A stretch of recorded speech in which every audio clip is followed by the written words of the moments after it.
Hello दोस्तों, welcome back to my YouTube channel Infonix. दोस्तों, आज की इस वीडियो में हम लोग जो है डिस्कस करने वाले हैं एक एक्सपेक्टेड कट ऑफ की फॉर दी गवर्नमेंट कॉलेजेस, है ना। यानी कि जो आपके गवर्नमेंट कॉलेजेस होने वाले हैं, चाहे वो आयुर्वेदिक हो चाहे वो होम्योपैथी हो, तो मैं आपको इस वीडियो में ये एक्सपेक्टेड कट ऑफ बताने वाला हूँ कि कितना नीचे आपका थर्ड राउंड में जो है वो कट ऑफ जाएगा। और अभी के टाइम में एक समस्या सबसे ज़्यादा ये है कि स्टूडेंट्स, सबसे पहली चीज़ तो ये है कि उन्हें अपग्रेडेशन वाले जो लिस्ट थी, जिन स्टूडेंट्स ने अपग्रेड करवाया है उनकी लिस्ट भी नहीं आई है, और कॉलेजेस में जो वैकेंट लिस्ट आई है वो भी एमपी आयुष ने ऑफिशियली बताई नहीं है। तो ये सभी के समस्या बाहर है। सो उसी के साथ मैंने ये सोचा है कि एक वीडियो बनाई जाए जिसमें स्टूडेंट्स को एक एक्सपेक्टेड कट ऑफ की जानकारी मैं दूं, ताकि स्टूडेंट्स को एक माइंडसेट उनका क्लियर हो जाए कि अगर हमें गवर्नमेंट कॉलेज मिल सकता है तो कितने मार्क्स तक मिलने की संभावना है ना। तो दोस्तों, वीडियो में आगे बढ़ने से पहले अगर आप चैनल पर नए हैं तो प्लीज़ चैनल को सब्सक्राइब कर लीजिए, ताकि आपको आने वाली वीडियोस का नोटिफिकेशन मिलता रहे। तो दोस्तों, मैंने जो आपको कट ऑफ बताने का सोचा है वो मैं इसी बेसिस पर बताऊँगा आपको। सबसे पहले मैं आपको एक PDF बता रहा हूँ जो सेकेंड राउंड की जो काउंसलिंग हुई थी, यानी कि जो आप देख सकते हो सेकेंड राउंड में जो आपका कट ऑफ था ओपनिंग क्लोजिंग में, आपको उसी अकॉर्डिंग पूरा बताने वाला हूँ कि किस कॉलेज का कट ऑफ कितना रहने वाला है ना। यहाँ पर तुक्केबाजी से आपको बिल्कुल नहीं बताया जाएगा कि इतना कट ऑफ या इतना रहने वाला है। और पहली चीज़ ये एक और बता दूँ आपको कि देखिए, अगर हम कट ऑफ आपको बता रहे हैं तो वो कट ऑफ आपका तभी मान्य होगा तब वहाँ पर सीटें होगी। क्योंकि अभी के टाइम में मैंने जितना स्टूडेंट्स को देखा है ना, कि जिनको जिनको गवर्नमेंट के आयुर्वेदिक या होम्योपैथी कॉलेजेस मिले हैं ना, वो लोग कॉलेज नहीं छोड़ेंगे। ये तो मतलब लगभग तय सा हो गया है। क्योंकि अभी अगर किसी को बुरहानपुर भी मिला है ना फर्स्ट राउंड में, वो अपग्रेड करवाने से कतरा रहे हैं। क्योंकि उन्हें पता है अगर हम अपग्रेड करवाएंगे तो उन्हें एक मन में डाउट है कि क्या हमारी पहली सीट चले तो नहीं जाएगी। क्योंकि कट ऑफ इतना ज़्यादा हो गया है कि स्टूडेंट्स जो है वो डर रहे हैं अभी अपग्रेडेशन से भी। खैर, काफ़ी स्टूडेंट्स ने अपग्रेड एक्चुअल में करवाया भी है, लेकिन जब हम गवर्नमेंट कॉलेजेस की बात करेंगे ना, तो स्टूडेंट्स ने अपग्रेड थोड़ा सा कम करवाया है। तो ये मैंने दोस्तों एक PDF ओपन करी है। अपन सबसे पहले इंदौर कॉलेज की बात करें। देखो दोस्तों, इंदौर कॉलेज की अगर मैं EWS ओपन कैटेगरी की बात करूं तो आप देख सकते हो सेकेंड राउंड में 2 टोटल सीटें अलॉट हुई है। और जो ओपन हुआ था, यानी कि 450 नंबर पे ओपन हुई और 446 नंबर पे क्लोज हुई थी EWS की।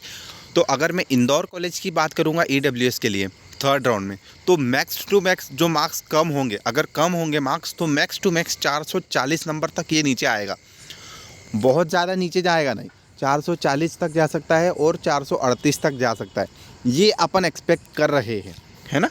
बिल्कुल। अब दूसरी कैटेगरी की बात करूँगी मैं, OBC।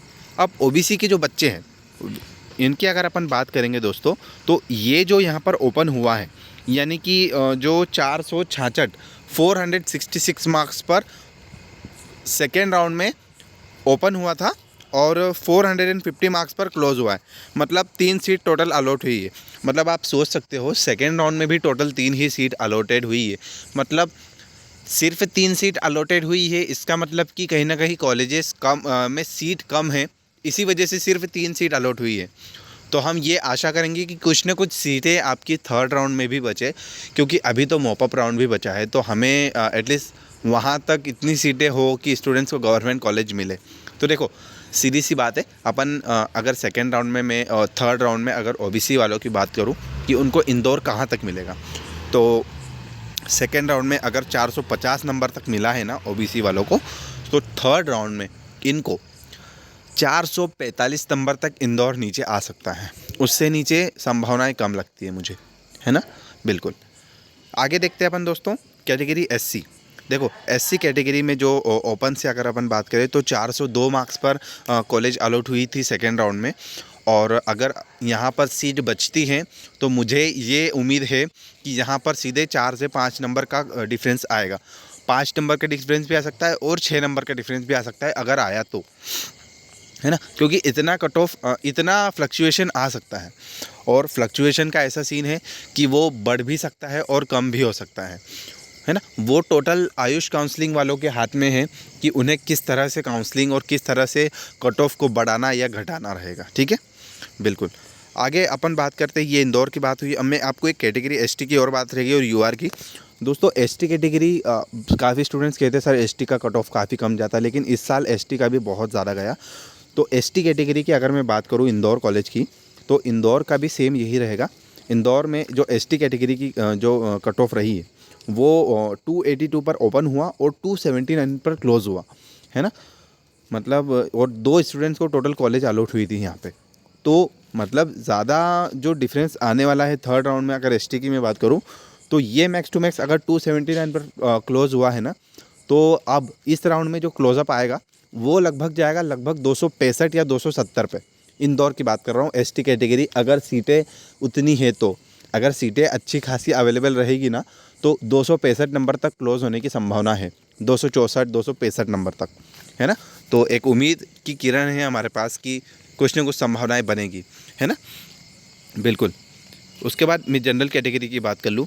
दोस्तों जनरल कैटेगरी का भी सेम वैसा ही होने वाला है। 501 नंबर पर ओपन हुआ था अभी सेकेंड राउंड में, और 481 नंबर पर ये देख सकते हो आप क्लोज़ हुआ है ना। तो अपन अगर थर्ड राउंड की बात करें तो जनरल कैटेगरी में तो मुझे लगता है कि अभी गवर्नमेंट कॉलेजेस में सीट एकदम ना के बराबर बची होगी, है ना। बिल्कुल, प्राइवेट कॉलेजेस में आपको एक बार सीट मिल जाएगी, लेकिन गवर्नमेंट कॉलेजेस में तो स्टूडेंट्स ने जो सीट ले लिया है एक बार, वो अब नहीं छोड़ेंगे, वो बहुत बहुत ही ज़्यादा मुश्किल है। तो अगर फिर भी अगर कुछ सीटें बचती है तो ये जो कट ऑफ कम होगा, बहुत ज़्यादा कम नहीं होगा, ये आपका 5 नंबर या 4 नंबर के आसपास नीचे आएगा और क्लोज उससे 4 नंबर नीचे पे जाएगा। अगर यहाँ पे यूआर कैटेगरी की बात करूँ तो 481 नंबर पर अगर क्लोज हुआ है तो थर्ड राउंड में ये लगभग 475 या 470 नंबर तक क्लोज हो सकता है। ये मुझे ऐसा लगता है, क्योंकि कट ऑफ के ऊपर डिपेंड करेगा ये आपका पूरा खेल, है ना। और कितने बच्चों ने भी अपग्रेड करवाया है वो भी अपने को अभी पता नहीं है। और जो मेरिट लिस्ट आई थी उसमें तीनों राउंड के बच्चे थे, लगभग 5,500 बच्चे थे जो फर्स्ट सेकेंड थर्ड राउंड को मिला के। तो हमारी एमपी आयुष काउंसलिंग, जो एमपी आयुष गवर्नमेंट है, उनसे भी हमारी यही रिक्वेस्ट रहेगी कि अगर आप ये कहते हो कि हम पीडीएफ और हम अपग्रेडेशन की लिस्ट देंगे तो बिल्कुल दीजिए टाइम पर, क्योंकि स्टूडेंट्स को बहुत प्रॉब्लम होती है ड्यूरिंग। अब जैसे यहाँ पर चॉइस फिलिंग आप लोग कर रहे हो, तो यहाँ पर चॉइस फिलिंग आप किस बेसिस पर करोगे, वो भी तो एक पॉइंट उठता है ना। अगर यहाँ पर मेरिट लिस्ट प्रॉपर आ जाती है सिर्फ थर्ड राउंड वाले स्टूडेंट्स की, तो एक चीज़ क्लियर होती है। वैकेंट सीट्स की भी लिस्ट 85% कोटा की जो है वो भी नहीं एमपी आयुष वालों ने दी। तो ये कहीं ना कहीं जो है मैनेजमेंट की दिक्कत है, कहीं ना कहीं वहाँ पर समस्याएं चल रही है ना। तो वी होपिंग कि जल्द से जल्द आने वाले टाइम में ऐसी गलतियाँ ना हो, है ना। हम भी यही आशा करेंगे। और बाकी तो आप सभी ने चॉइस फिलिंग कर दी होगी, मैं आशा करूँगा। और दोस्तों ये जो मैंने आपको कट ऑफ बताया ये इंदौर कॉलेज का था, और इसी के आसपास अगर हम जैसे जैसे कॉलेजेस डाउन होते जाएंगे, जैसे रतलाम है, जैसे उज्जैन है, बुरहानपुर है, भोपाल है, जैसे जैसे कॉलेजेस की मतलब जैसे जैसे इनके रैंक के हिसाब से आप नीचे आते जाओगे, वैसे वैसे आपके 10 मार्क्स, 12 मार्क्स, 7 मार्क्स, 8 मार्क्स के हिसाब से कम होते चले जाएंगे, है ना। तो चिंता करने की आवश्यकता नहीं है। अगर सीट वहाँ पर होगी और आपके मार्क्स उतने हैं तो आपको गवर्नमेंट सीट अलॉट होगी, ठीक है। अदरवाइज़ आपको प्राइवेट कॉलेज मिल जाएगा दोस्तों। सो होप आप सभी को ये वीडियो अच्छा लगा हो। और दोस्तों वीडियो अच्छा लगे तो प्लीज़ इसे लाइक किया करो और चैनल को सब्सक्राइब करना ना भूलें, ताकि आपको आने वाले वीडियोज़ का नोटिफिकेशन मिलता रहे। So thank you very much दोस्तों, मिलते हैं अपने नेक्स्ट वीडियो में इसी पावर के साथ और इसी जुनून के साथ। Thank you very much and जय हिंद।